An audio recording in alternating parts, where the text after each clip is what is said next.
I am so excited today for our guest. This is a conversation that should have taken place eons ago, but I'm so glad that we're finally going to have it today because you know who my guest is? Dr. Mark Thornton. He is the head of the Mises Institute, which is all about Austrian economics, and he is definitely one of the leading Austrian economists in the world. And if you've ever felt that the official economic narrative just doesn't really match your personal experience, well, we're gonna talk about why. Yeah, higher prices, more debt, more uncertainty. What's happening with the bond market in Japan? And what are the implications moving forward for inflation and the role of the dollar in the global system? And oh, so much more. So here we go on this incredible interview with Dr. Mark Thornton. Mark, thank you so much for being here today. I should have had you on much sooner, but I really appreciate it. And let's just dive into the questions. And the burning question that everybody should be asking, though most people don't know that, is, can you talk to me about the Fed's current policy trap? Because everybody thinks the Fed is independent. Is it really? No, it's not independent. It's structured as if it's independent, but it's really a political animal. And so we have to unlearn much of what we're told on the mainstream media about Fed independence, about the Fed balancing its dual mandate.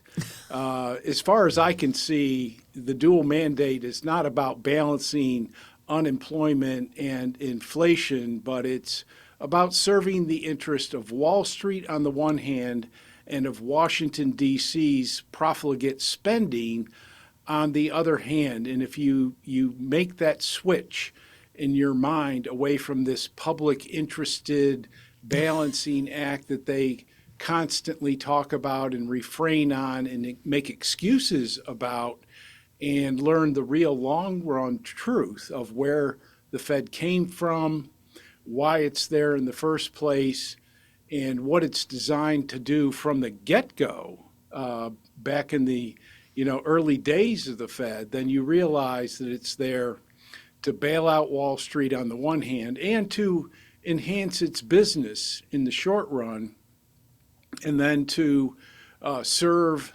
the federal government and its borrowing and of course bailing out the U.S. Treasury whenever necessary. Then you can really understand what it's doing today. Can you get more specific? Because it seems, like President Trump wants Jerome Powell to lower interest rates, and Jerome Powell says we're data dependent when there's really no good data to begin with because it's all been so massaged.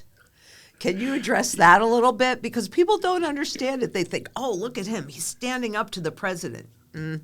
Yeah, well, that whole thing about data dependency is really funny now in light of the fact that they continued to behave exactly the way they were when the data disappeared with the government shutdown.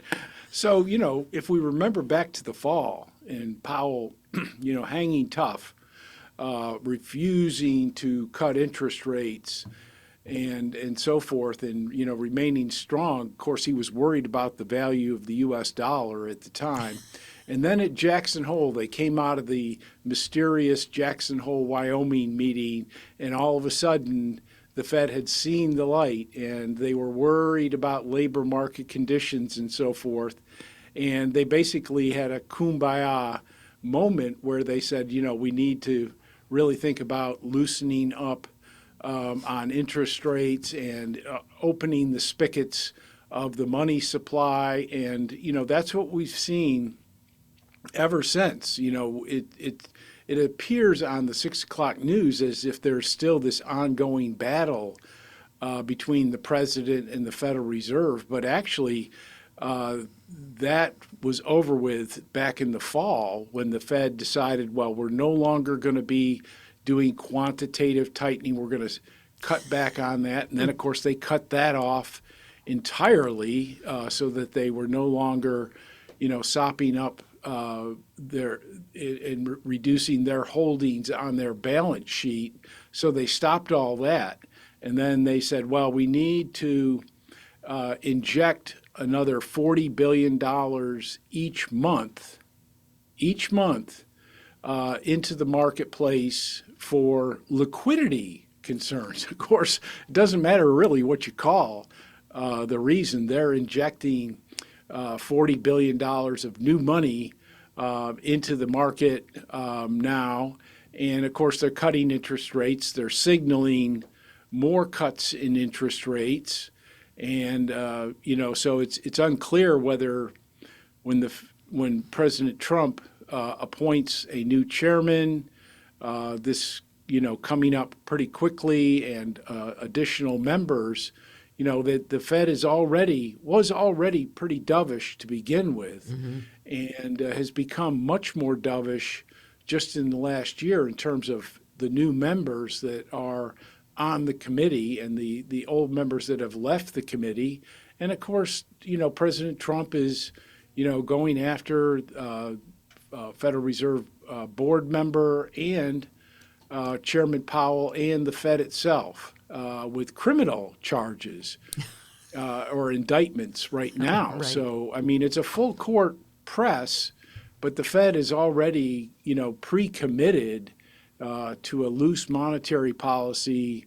They're concerned about a variety of things, the value of the U.S. dollar, and in particular, everybody's talking about cutting interest rates. But the Fed really controls directly the short-term rates, but they're really concerned about the long run 30-year U.S. government bond, the 10-year U.S. bond, because those have been threatening to move higher, and those bond prices to move lower, and that's really a critical aspect of the whole overall financial market, and that's true not just in the United States, but it's true around the world. Of course, Everybody's worried about the 30-year Japanese JGB and the 30-year government bond, and of course they're worried about credit conditions in Europe and in the UK, and so, of course the media never talks about this. The politicians and the Fed are very reluctant to even bring these subject matters up. They always want to couch it back, of course, in those original terms, Right. which are difficult to understand, and they seem public interested type of concerns, but we know really what their real concerns are. Yeah, their own survival. But, you brought up a couple of things that I would like to dive into a little bit more deeply. Probably the first one is that quantitative tightening. Because when you look even on the Federal Reserve Education Department, the Fed, and you look at financial conditions, they've been pretty darn close to as loose as they've ever been, even into what was supposed to be tightening by the Federal Reserve, allowing their balance sheet to run off. And so can we just kind of address that? Because isn't that inflationary if they're actually, no matter what they say, if they're actually easing into an arena where there's so much money floating around from all the money printing they've done since 2008. I mean, people kind of think like, oh, they did that and that's over. But isn't that money still just sloshing around in the system, going from one asset class to the next one and making things look like they're up? Have they really tightened? Well, I mean, I think we need to go back to the 2008 crisis when they started the quantitative easing programs under then Chairman Ben Bernanke, and they were buying up all these government bonds. They were buying up all these 30-year mortgages, adding them onto the balance sheet and injecting money into Wall Street. And Ben Bernanke said, well, we'll just sell that all back into the market whenever we get around to it. And of course, they started, at some point, they started tightening, and they started tightening just a little bit. And then, of course, in 2018 and 19, those small sales of the Fed back into the marketplace started to create cracks in Wall Street and that fragile financial fabric that the Fed system created. And then we had the COVID emergency. Shocking. And trillions of dollars of new money, of new government spending, and they had basically the quantitative tightening was a very small percentage of what they had injected back in 2008 and 2009, and then they just doubled and tripled and quadrupled down during COVID, and then they said, well, we'll just sell these assets off gradually, and nobody will know the difference.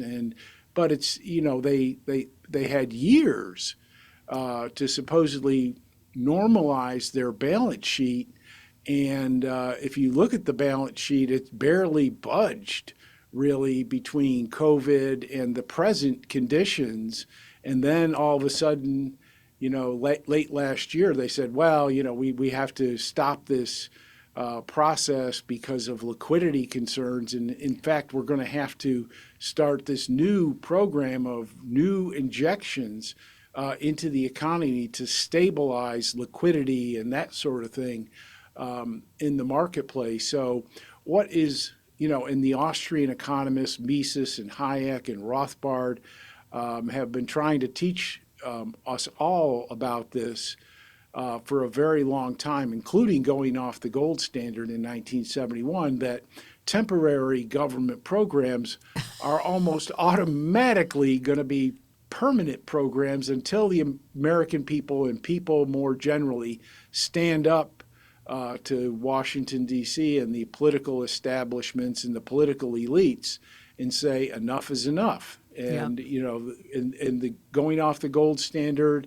and these temporary policies by the Federal Reserve are just another reminder that politicians will continually try to hoodwink the American economy, saying that they're doing it in the public interest and in the interest of the average American, but really they're just doing it in their own personal interest, right? And the interest of the people who supported them and got them into positions of political power in the first place. Yeah, absolutely, 100%. And really, when you look at it, just that little bit of runoff, and we all knew at some point that was going to shift, because every single time, if you look at their balance sheet on the Federal Reserve, you can see every time they attempted a runoff, though this is true around the world too with the negative rates and all that, every time they would attempt to just not buy more bonds, because that's what a runoff is. You just let the interest, you keep the interest instead of reinvesting it. And when a bond matures, you just let it mature instead of reinvesting that principal. The markets really couldn't help it. And you brought up a really important point, and I want to go to this now because it's Japan. And it's their long bond, their 30-year bond, their 40-year bond, but it's also the decades of financial engineering and manipulating and this alphabet soup of QE, QT, QT1, 3, 5, 7. It's ridiculous. Japan is leading the way, owning most of the stock market and owning over half of their government bond market. And the U.S. seems to be taking a page out of that playbook. And obviously, it postpones things, but it doesn't fix anything. Can you kind of comment on that? Yeah, the problem in Japan goes back many, many years into the 1980s, when they thought that they had learned this Keynesian magic of just printing money and suppressing interest rates and the government injecting spending into the economy. And they've done that on a massive, massive scale, inflating their currency. Their national debt is the worst in the world at over 200, I think it's 225% of their gross domestic product. And of course, once you get to about 80%, history says that it's almost irreversible that you are going to crash your economy, you're going to doom your economy. But the Japanese have stuck with this failed Keynesian policy program of just spending as much as money as possible, and of borrowing as much as money as possible, and of their central bank monetizing the debt by purchasing the government debt. And of course, the Japanese, your audience has heard of the yen carry trade, and what that was all about was suppressing the value of the Japanese yen, its currency, and keeping interest rates down close to zero or even negative in some regards. And this was an engine really of worldwide inflation, and it helped really inflate the government bond bubble by allowing people to borrow money in Japan based on those ultra low interest rates, and then reinvest the money, sometimes in multiple leveraged forms, in other government securities, the U.S. dollar, or excuse me, the U.S. government debt, and other government debts around the world. And so the Japanese were really one of the big sources of the worldwide government debt bubble that we're now facing right now. But of course, Japan has reversed itself. I'm not sure exactly the mechanism there, but I think they're kind of forced in order to protect the Japanese currency from running away, spiraling downward in value. They've allowed interest rates on Japanese bonds, government bonds, to increase.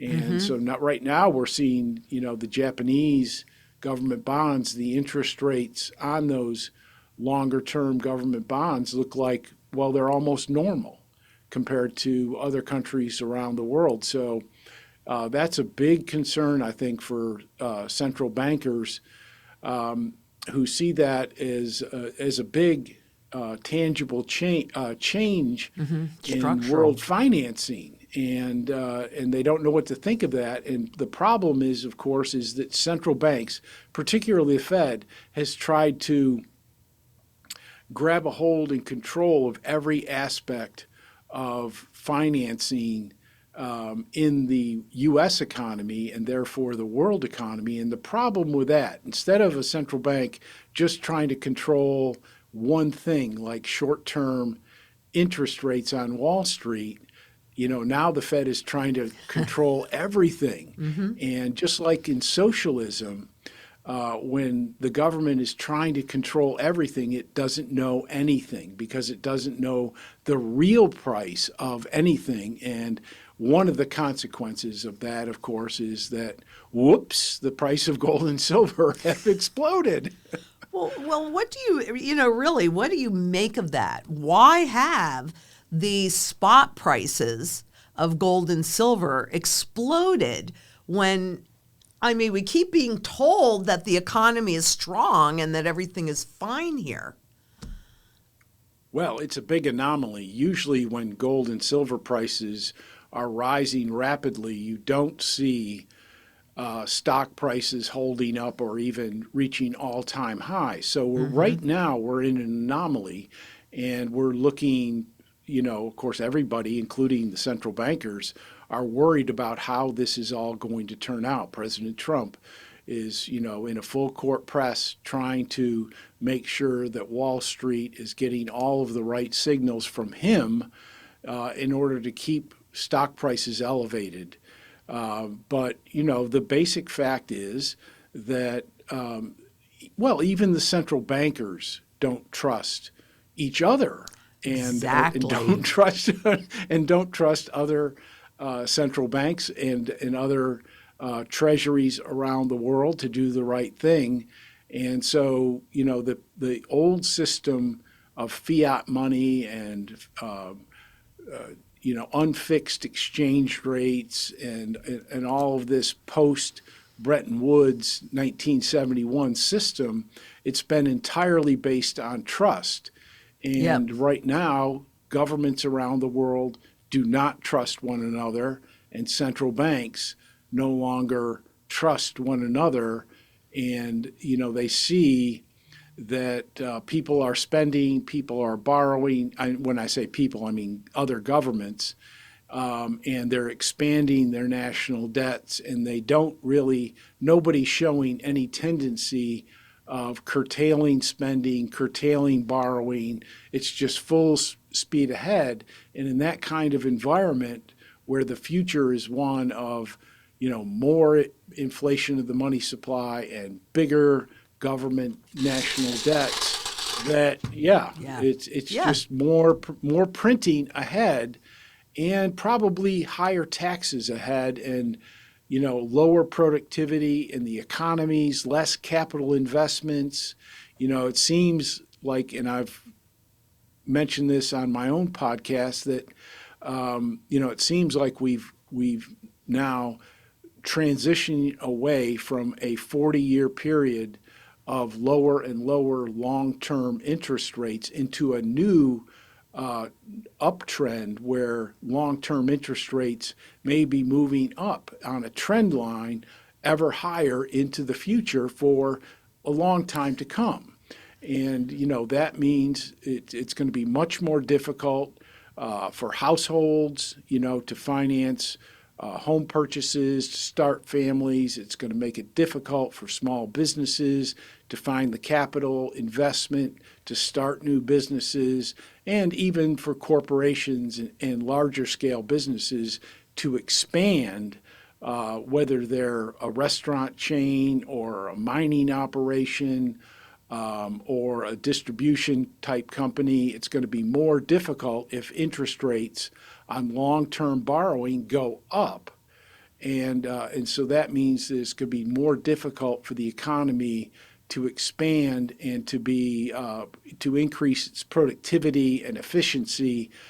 And so you have these negatives coming into play, and you have the less opportunity for positives to come into play. And then, of course, the whole question mark about, how much is this artificial intelligence really going to be able to do for the economy moving forward? So, that's the outlook longer term in the economy right now. And, that plays directly into the hands of the precious metal prices, basically gold and silver. If you have a lot of uncertainty, a lot of question marks, and a lot of clear negative marks going into the direction of our future, then going back to money, real money, gold and silver, where the uncertainty level of holding it is incredibly low, it's not very surprising that people are looking for more certainty when they're faced with an era of greater uncertainty. And that doesn't, of course, even account for the heightened level of global conflict that we're experiencing around the world. There's so much in this conversation to unpack, because one of the things that we talked about, and you just said for a long time to come, which kind of sounds like they could just keep kicking the can down the road, which is what everybody seems to think. But the action in the long-term bond market, can you really solve a too much debt problem with too much debt? And then the next question is, what do you think is the right thing?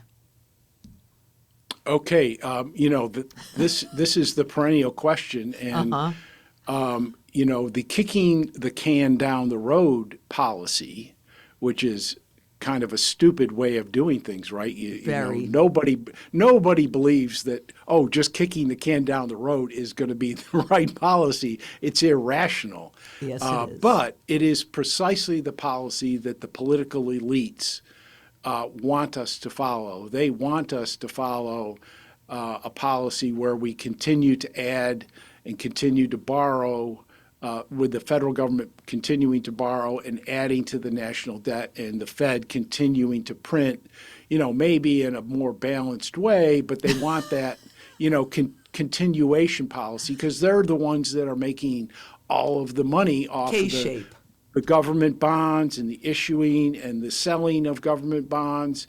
They're the ones that are making all the money off of the lucrative government contracts, for spy software and government military contracts and, all of the rest. They're the ones that are benefiting from that. So they want it to continue, even if it's in some kind of amended form. And what the average person, the average household, the average small business person, the young people coming up and, are trying to educate themselves, and they're looking forward to starting families and households, that really calls for wiping the slate clean, radical reform, getting the monetary system fixed now, maybe taking our lumps now, but getting it fixed so that interest rates become more rational, the money becomes stable, its purchasing power is relatively fixed.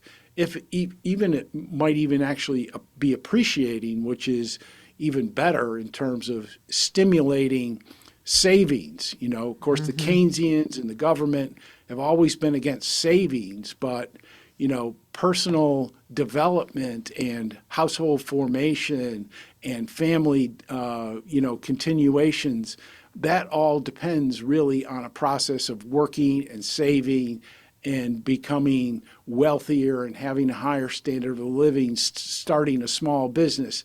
That's where all of that comes from, and that's why the Keynesians and the government have always worked against savings. I mean, they devaluate the money, they tax interest, and they make personal savings almost impossible to do, right, in the current environment. And then, of course, they're giving tax breaks if you borrow money, and so it's not surprising that we've ended up in a population that spends everything it gets and adds its credit card balance. It maxes out their credit card balances. That's the situation we're in right now. I'm arguing for a completely different system that discourages all that and encourages the exact opposite of that kind of thing. So I think if we have a radical reform, and get a sound, stable monetary system, and we get government out of the business of money and all of these other related issues, that's really what's good for the next generation as well as this generation. And I think, that's what people my age should be thinking about, not their own personal standing in this whole thing, but what they're going to be doing for coming subsequent generations of Americans. Are they going to destroy this country? Because that's what they're working on right now, is destroying this country. Or are we really interested in rebuilding this country?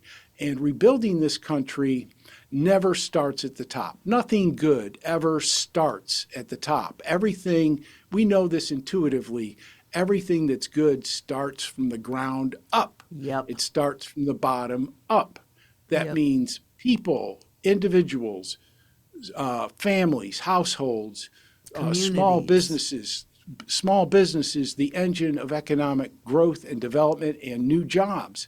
And it's also the engine of, or the seedbed of, corporations that become larger.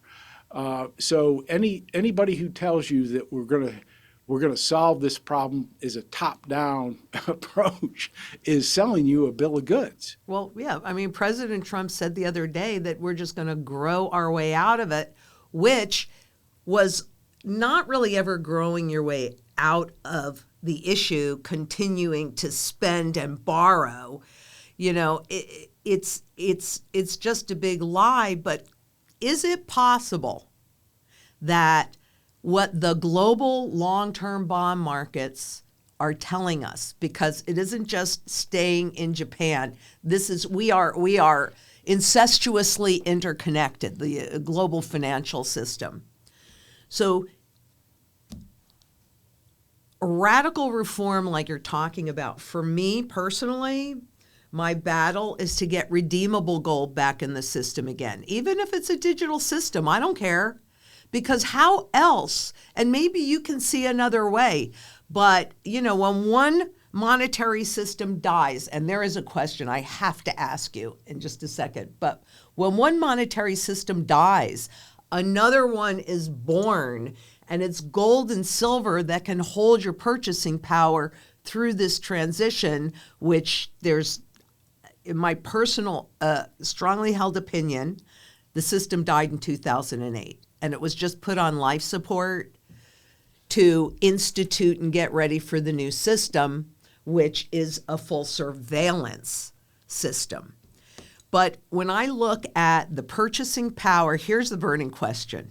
And I ask this to anybody at your level. Most other people, they wouldn't really understand this question so much, and they kind of look at me like I have three heads when I ask it. But I ask it anyway. So very smart people.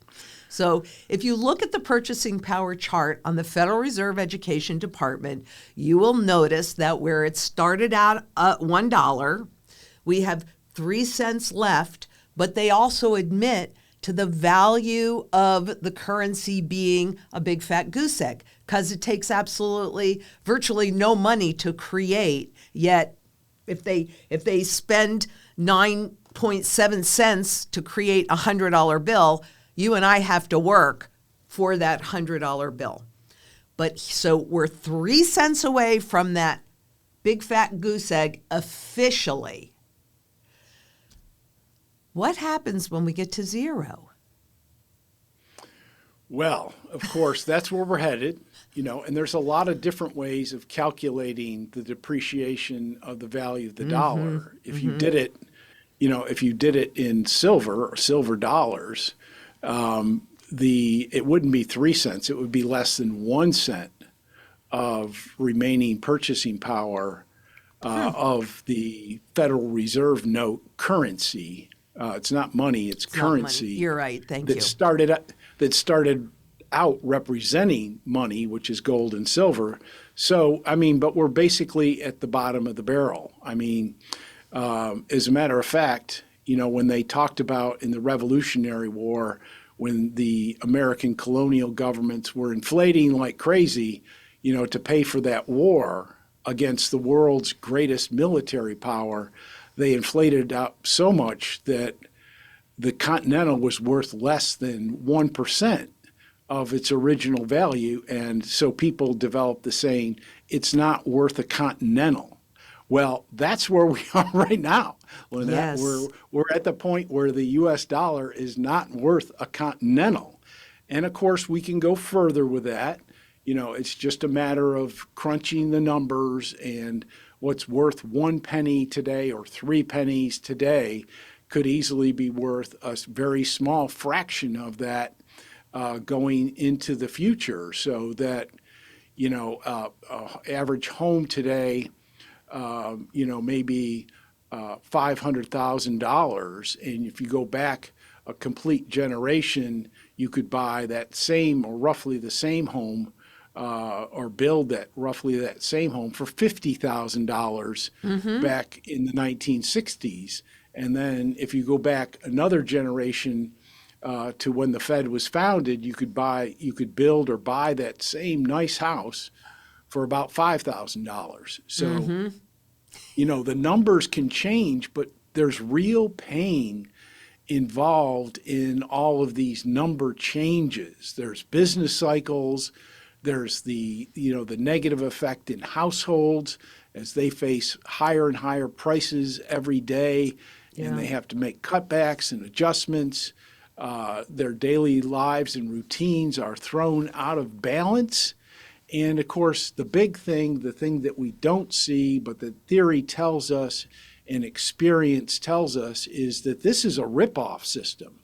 This is a system that rips off the working class. It rips off the middle class, the productive class, and it turns over resources to Washington, D.C. to be spent, in corrupt spending activities for, corporate elites, the military-industrial complex, foreign policy spending, welfare spending. The list now goes on and on and on because the government spends so much money.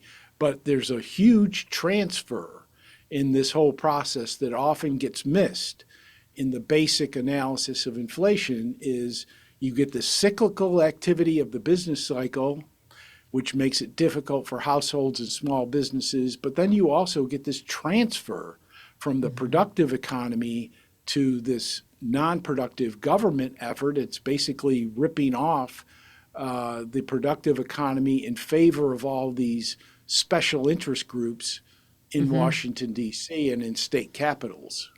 Well, at least it's more obvious now. I mean, the reality is that the corporations have been in bed with the government since the very beginning, converting, what does it say at the top of these bills? In the U.S., it says Federal Reserve note, but the Federal Reserve is a private corporation, and the note is a debt instrument. And so if people actually understood that they're working for corporate debt, they would say no. But what they are, this was a headline in the newspaper this morning, economic fear running deep. And they just came out with the latest consumer confidence numbers, which have plunged down to the 2014 lows. What do you think is going to happen? Because it's all about confidence, right? This is a Ponzi scheme. And so it requires two key things: new money and confidence. And from where I sit, it's that trust, what backs the currency, what enables a country to keep printing money is the full faith and credit of the government. So if you trust them, you'll keep loaning them money. And that's what we're seeing the erosion of right now, which, to be perfectly honest with you, this could be the lead up to that huge crisis that they need to transition us into that new surveillance system. Do you have any thoughts on the stable coins that President Trump legalized last July? Well, of course, I don't trust that, and the stable coins is a way that funnels a lot of our money, indirectly into purchasing U.S. Treasuries. So That's the reason they support that, is that the stable coins, if you sell your crypto, it goes into stable coins, and stable coins are stabilized by the fact that they're backed up, that that money is used to purchase short-term U.S. Treasury bills.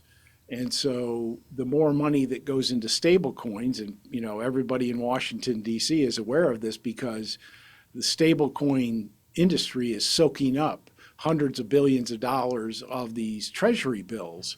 And so I'm certainly not a fan of that at all. And it's a kicker, isn't it? Maybe. I don't know. Well, yeah, and that's what they're all looking for. And I don't believe that you're going to get the answer, the right answer, or the real answer, or any kind of long-lasting answer that benefits the American people out of Washington, D.C. They're looking to find anything as a way of kicking the can down the road at this point. And it's not going to work in the long run, but they're going to try everything. They're going to try to manipulate the accounts, and find money to finance the debt any way they can. And the U.S. Treasury is in a bind right now. All you got to do is this, right? That's easy.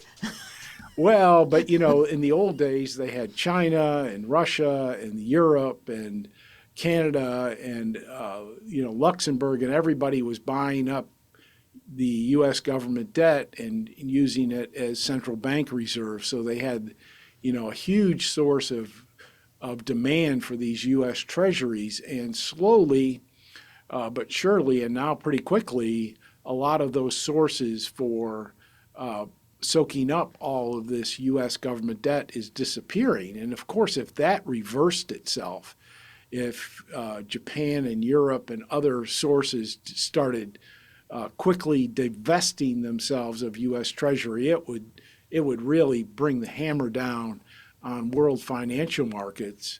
So that's something they're very concerned about. And of course, I'm sure they're developing draconian policies simultaneously to try to deal with this, where they really put their thumb on the American taxpayer and the American consumer and the American investor. They're going to try to pickpocket our tax-deferred retirement accounts. Who knows what they're going to do? I'm sure that some of these bureaucrats at the Fed and the Treasury are, dreaming up various policies, including some draconian ones, to make sure the system stays afloat, because that's what's really important to them.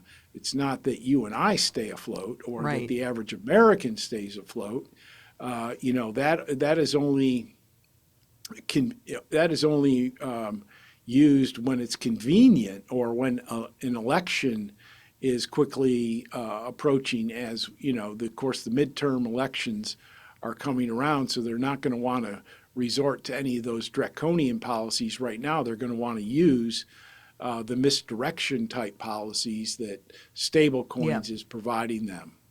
Yeah, that is a really good point. And it's also, when you look at what's happening in the world, I have a chart that goes back actually from when the Bretton Woods was signed. It goes back earlier than this, but starting when we signed Bretton Woods, how shortly after that, foreign governments were sending in dollars, because we were holding their gold. So they were sending in dollars and pulling out the gold, and you can see the run on the dollar. Since I have another chart that shows Japanese and Chinese purchases of the treasuries, and starting in 2008, to your point, if they do it quickly, it becomes noticeable. But when they allow it to just run off, now, when you put those two charts side by side, it's pretty interesting how accurate and how much they look the same. So, in my opinion, and based upon this data, what we've been experiencing is a slow bleed, a slow turning away from the U.S. And, everybody asks this question about the U.S. dollar being the world reserve currency, and still has that title anyway. But the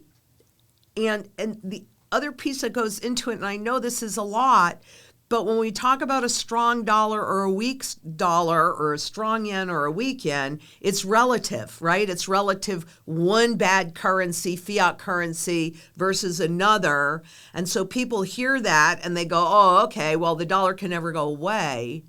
However, the real trend is in the purchasing power. And I think that what we're witnessing and experiencing right now, I mean, we'll see if they can keep kicking this can down the road. But it looks to me like it's too late. And 15 years.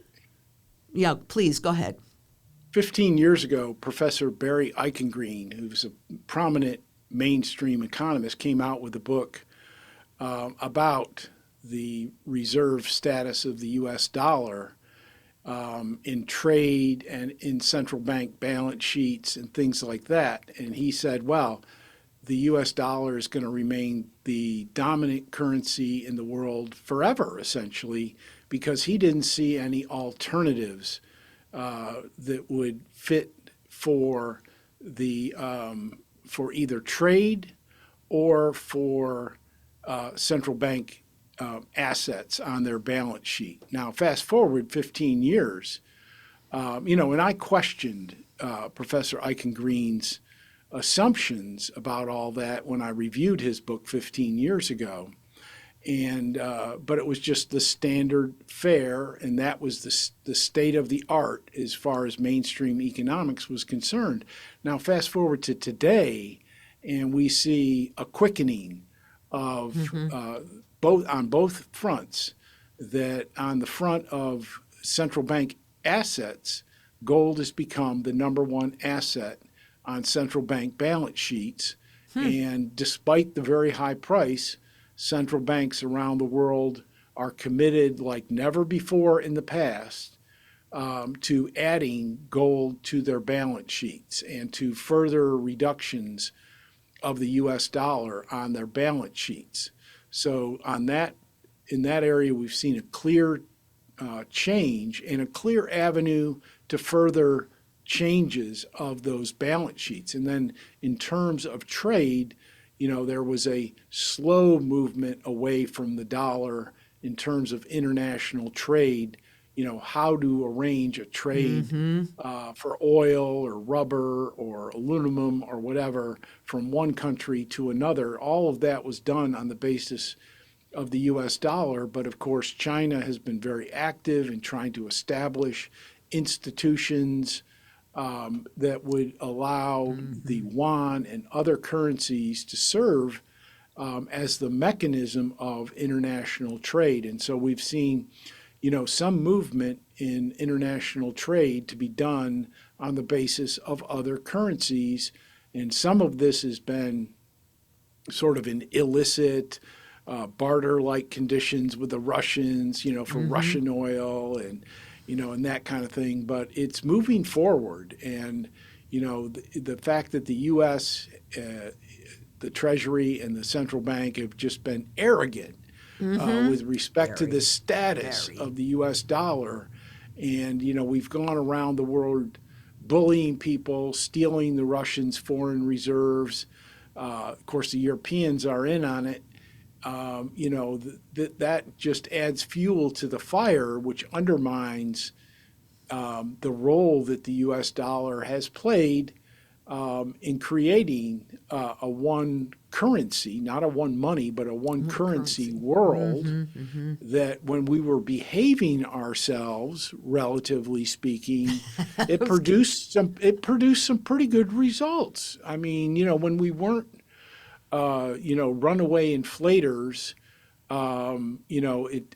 it wasn't that bad, but we've obviously revealed ourselves, our true intentions, our true political orientation in terms of our government, of where we're going with this. And of course, that's an unfortunate side effect of current conditions where, other nations increasingly see the United States, not the American people necessarily, but the United States government, not as an automatic friend and ally, but as an opponent or as an adversary or as a bully, and, that's some of that's meant to sort of prop up the United States.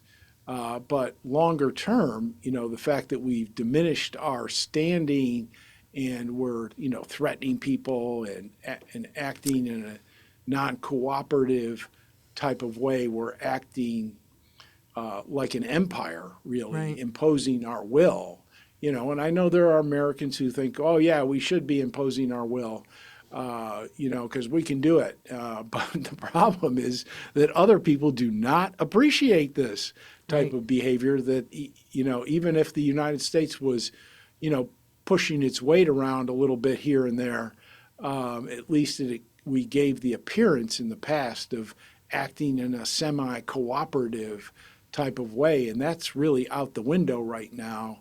And so, naturally, quite naturally, other nations are leaning into these systems, and they're exploring ways of backing international trade, individual savings, and a number of different things, back into precious metals and back into competing currencies. Yeah, it's really such a good point, because Mark Carney that was at Davos that did not have kind words and was recently asked if he would change any of what he said, and he said no. But essentially what he said was the rule of law is dead. It's done. It's finished.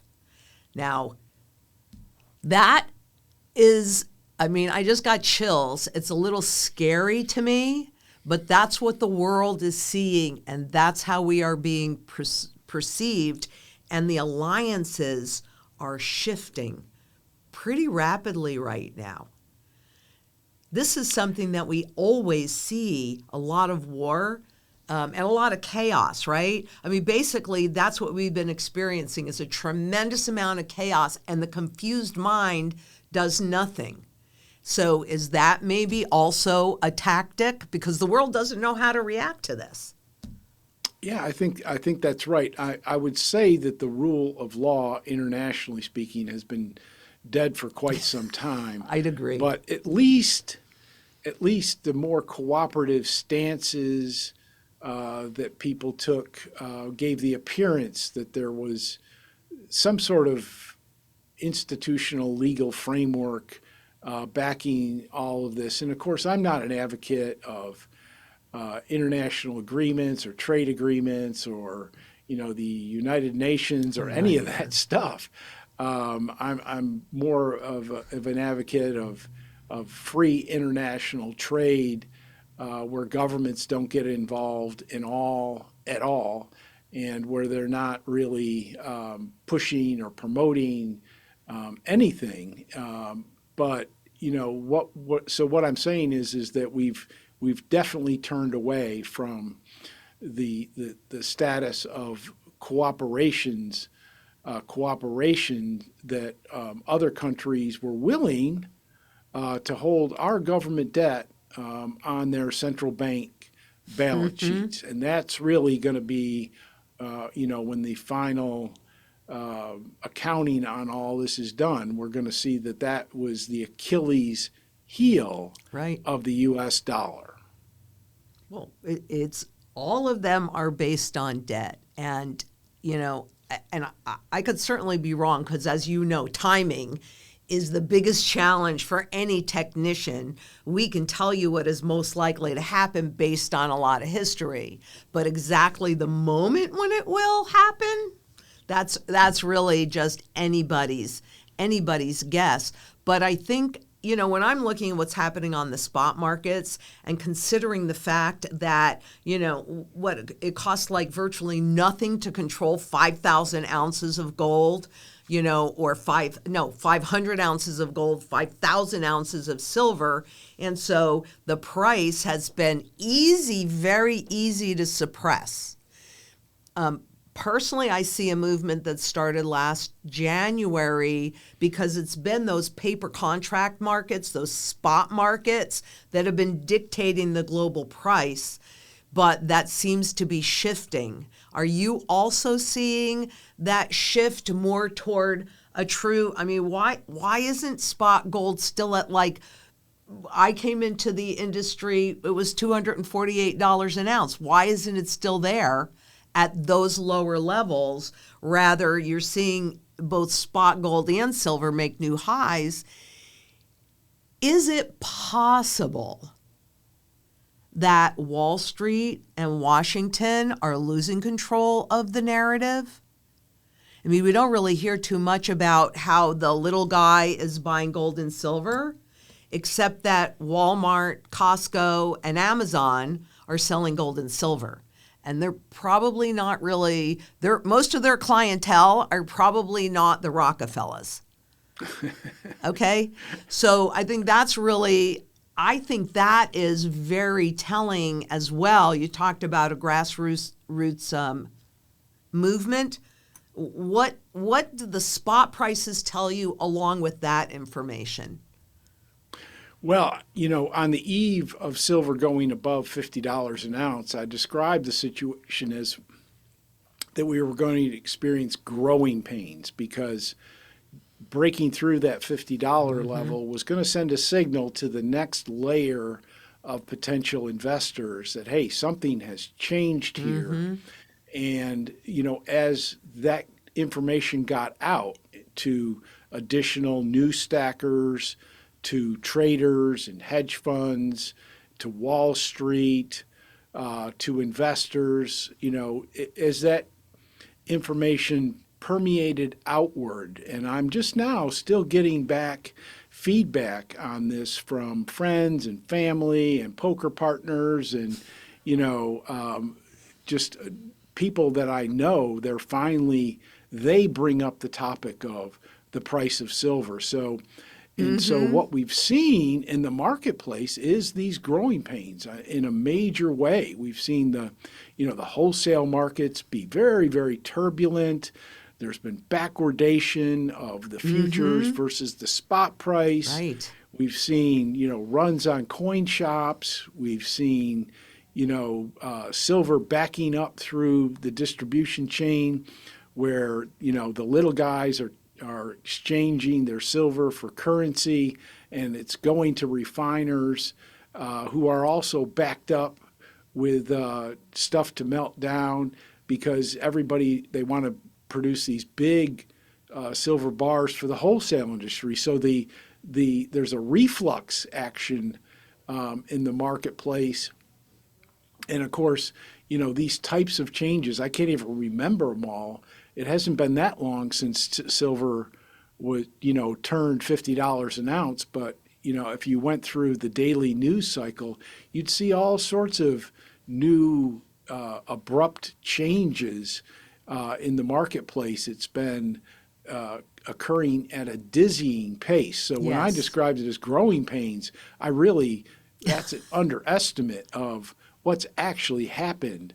And of course, the price of silver has accelerated. Now it's over $100 an ounce, and quite naturally, I think silver stackers are kind of giddy and happy. They cheer. And more power to everyone. Celebrate, but just remember that $100 silver is a sign, just like a $5,000 ounce of gold is a sign of bad things to come. Okay, right. Higher inflation, economic crisis, and potentially even war and international conflict. So our work is not over here. Oh. We have to expand this knowledge out to many, many more people, and we have to get ready, be better prepared for economic bad times to come, and they may be coming a little quicker now than we anticipated. And we also have to get this knowledge about what's causing this problem, because if we don't change the system, eventually, all the silver you stack, great for you, but it's going to mean that we're undermining the entire existence of human civilization. So we have to have an ideological revolution attached to our preparations for economic downturn in the economy and difficult times ahead. But we have to show some ideological commitment to changing the policy in the right direction that we've been talking about here today. Yeah, that is such a good point. And when you talk about the ideology, I mean, if anybody actually bothered to read all of the documents which are available, I have no access to anything that anybody else does not have access to. Well, you might have, but I know I don't. But you can, if you read, like when they were first putting in the system back in 1910, they said if people have to work harder and more to maintain their current standard of living, they'll have less time to pay attention to what we're doing. Voila, inflation was built into the system to keep them at the head. But prior to going off the gold standard, and actually let's call it what it is, prior to the confiscation of gold, the fifth confiscation of gold in this United States in 1971, a lot of the talk was, well, if we bring women into the workplace, not only do they generate additional taxes, but they're going to have to leave the home. And the home was the heart of the family. And look, my mother worked my whole life. I've worked my whole life, right? So I believe in choice. But my point in this is that empathy for others has drastically declined, because to me, I see this as a strategy of divide and conquer. If we are not having conversations, then all we're really doing is listening to the garbage and the lies that they're feeding us, and we're just puppets, right? So to your point, and I agree with this 100%, that's why it's not just sound money, but it's also community. It's bringing people together. Even if we disagree, we have to have these conversations. Because I personally have found in my lifetime that it can be my worst enemy saying something to me and trying to really hurt me, but there might be just one teeny weeny grain of truth in there that I think what I try and do for people is try and get them to look at things just a teeny weeny bit differently, right? Just a little bit differently. Because as soon as you do that, it's amazing what you can see. I'm telling you, that purchasing power chart from the Fed is probably my very favorite chart of all time. I can't even count how many thousands of times I've probably looked at it over all these years. Yet, depending upon what I'm looking for when I go in there, I'm still discovering things I didn't see before. And I think that that's really what our work is all about, is helping people have a paradigm shift. This is a dime card that we came out with, and on one side, this side is a pre-65 dime that was in circulation prior to taking the silver out of the system. And I don't know, I think that's about maybe $5 or $6 right now, that our cost on it, versus a regular dime. So I realized one day when I lift weights, and I was talking to my trainer, who is an attorney turned gym rat, right? So he's a bright guy. I've been seeing him for many years. We have lots of conversations about all sorts of things. And one day he said, I don't even know how we started talking about silver as our money. And he goes, and he was a history buff. That was his undergraduate degree. And he said, there was silver in our coins? And I went, you didn't know that? He goes, no. And he's about in his mid-40s, right? And my children are also in their mid-40s. And what I realized, which didn't occur to me, because I talk about sound money all the time, and that sound money is above the government's and central banks' ability to inflate away because it has the broadest base of demand, and that's bigger than governments and central banks. So that's why we came up with the dime card, because if people have never held sound money in their hand, and we're asking them to advocate for sound money, we better put it in their hands. Oh, I agree 1,000% with that. Absolutely. It's always been, a big kind of hobby of mine. It's also, what I do professionally is, the mission of the Mises Institute is to try to improve our understanding of free markets and sound money, and to teach people how they work in the real world. But you have to admit the fact that people have little to no idea of what free markets are, what they really are, or what sound money really is. Now, as discouraging as that is, I must say that I'm very optimistic about the future, in the sense that people are becoming disgruntled about the current system, and they're much more open-minded now than they were just a few years ago. Yes. And they're really trying to work out in their own minds these conundrums about why Americans are at each other's throat, about why the stock market is doing so great, and yet people around the neighborhood are doing so poorly. Yeah. And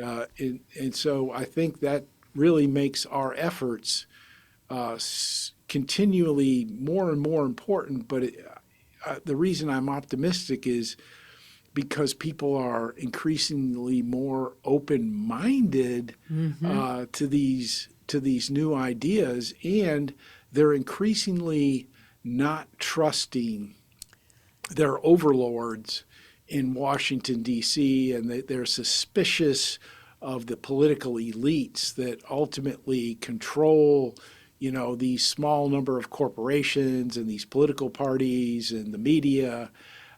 So, moving forward, I think we have a huge job to do, but the fact that there's a receptive audience out there really energizes me about the future. Well, I couldn't agree with that more. And it's been really interesting. I recently did the Nomad Capitalist event, and most of my presentation was on the purchasing power chart. And I can't even tell you how many people came up to me afterwards and said, we knew something didn't feel right, but we didn't understand what it was, and this clarified it. So, really to your point, when you're looking at headlines, as Americans pinch pennies, goodwill seems resurgent. You're right. And it's the younger people that will create the revolution. You and I, we're the teachers. We've lived long enough. I was born in 1954. I can't even tell you how grateful I am that I was put in the position throughout my career to understand this stuff, especially non-dollar denominated bonds when I was a stockbroker at Shearson in 1987. Had I not stumbled or was guided, whichever way it was, it doesn't matter. If I had never come across that, I would not know what I know today. That one teeny piece. Plus, being a banker and a stockbroker, you understand the language, so they can't talk circles around you, which is basically what they do. And then when they do that, everybody goes, oh, well, I don't understand that. They must be so smart, right? But we could just keep going and going and going. This has been wonderful, and I'm so glad to finally have you on our show. It's been too long, and we're not going to let that much time go past. And if you ever come to Phoenix, let's do any of these in person. That would be a lot of fun. That sounds great, Lynette. I look forward to that. Thank you so much. And to everybody out there, this was a wonderful conversation. You couldn't really argue with too much because we are of a like mind, but it's just because it's the truth. And yes, to Mark's point, people are getting disgruntled. I hope this is your wake-up call, and join us in a global sound money movement, because not just for the U.S., one country alone is not going to work.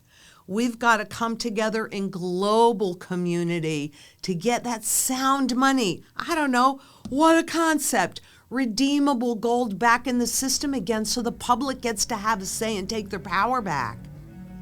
This is not rocket science. It's actually really easy to do, just to convert some of your garbage fiat that is losing value as we speak. This happens to be my monopoly money. What's the difference between these two? Absolutely nothing now. Nobody accepts this, nobody accepts that, right? There's no trust. But we have to do our best, all of us, to Mark's point, coming together in community and taking our power back. One person can't do it alone, but together we can do anything, and we can make a positive difference in this world together. So until next we meet, please Be safe out there. Bye-bye.